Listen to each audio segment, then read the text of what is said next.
আসসালামু আলাইকুম। আমার মতো রান্নাবান্নায় আনাড়ি এবং ডিম ভাজতে গিয়ে যুদ্ধ জয় করা বীর জনতা, কী অবস্থা সবার। আজকে আপনাদের বোন এমন এক মহা বিপজ্জনক মিশন নিয়ে নামছে, যা দেখার পর আপনাদের বাসার বিড়ালরাও ভয় রান্নাঘর ছেড়ে পালাবে। হ্যাঁ, ঠিকই ধরেছেন। আজকে আমরা কথা বলবো আমাদের জীবনের সবচেয়ে বড় আর্ট, অর্থাৎ রান্নাবান্না নিয়ে। ইউটিউবে যখন আমরা শেফদের রান্না দেখি, মনে হয় রান্না করা তো অনেক সহজ। ওনারা চিমটি দিয়ে একটু নুন ছিটায় আর অমনি নাকি রেস্টুরেন্টের মতো স্বাদ হয়ে যায়।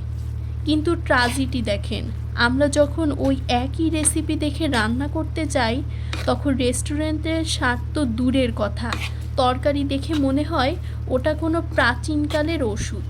চলেন আজকে রান্নার এই মধুর অত্যাচার নিয়ে একটু মন খুলে হাসাহাসি করি। রান্নাঘরের প্রথম সবচেয়ে বড় ভিলেনকে জানেন? পেঁয়াজ কাটা।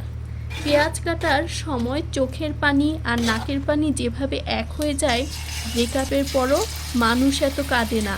আর যখন কড়াইয়ে তেল গরম করে রসুন বা পেঁয়াজ ছাড়বেন, ওরে ভাই রে ভাই, তেলের ফোঁটাগুলো যেভাবে রকেটের গতিতে আমাদের গায়ের দিকে ছুটে আসে, মনে হয় আমরা কোনো বর্ডার লাইনে যুদ্ধ করছি।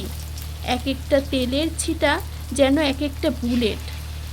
আর আমাদের মায়েরা, ওনাদের রান্নার হাত তো আলাদিনের চেরাগ।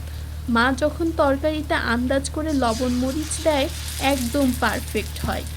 আর আমরা যখন মেপে মেপে 1 চামচ লবণ দিতে যাই, তখন সমুদ্রের পানির মতো তিতা হয়ে যায়। না হয় একদম পানসে, না হয় একদম লোনা। তোর দিয়ে কিচ্ছু হবে না, সারা জীবন তো শুধু ফোনে দেখে গেলি। একটা ডিমও ঠিক মতো ভাজতে পারিস না। এই ডায়লগ শোনেন নাই? এমন কেউ আছেন? কমেন্ট করে জানাবেন। আর রুটি বানানোর কথা তো বাদই দিলাম। ইউটিউবে দেখায় গোল গোল রুটি বেলুন, কিন্তু আমরা যখন বেলুন হাতে নিই, রুটির সাইজ গোল তো হয় না। উল্টো ওটা কখনো বাংলাদেশের মানচিত্র, কখনো আফ্রিকার মানচিত্র হয়ে যায়। আর সেই রুটি যখন সেঁকা হয়, ওটা তো শক্ত হয় যে কামড় দিলে দাঁত খুলে চলে আসবে, কিন্তু রুটি ছিঁড়বে না। ওটাতে অনায়াসে ক্রিকেট খেলা সম্ভব। তো আপনাদের রান্নাবান্না করতে কেমন ট্র্যাজেডি লাগে, অবশ্যই কমেন্ট করে জানাবেন। তো ভিউয়ার্স, রান্না যেমনই হোক, পেট তো ভরবেই, প্যারা নিয়েন না।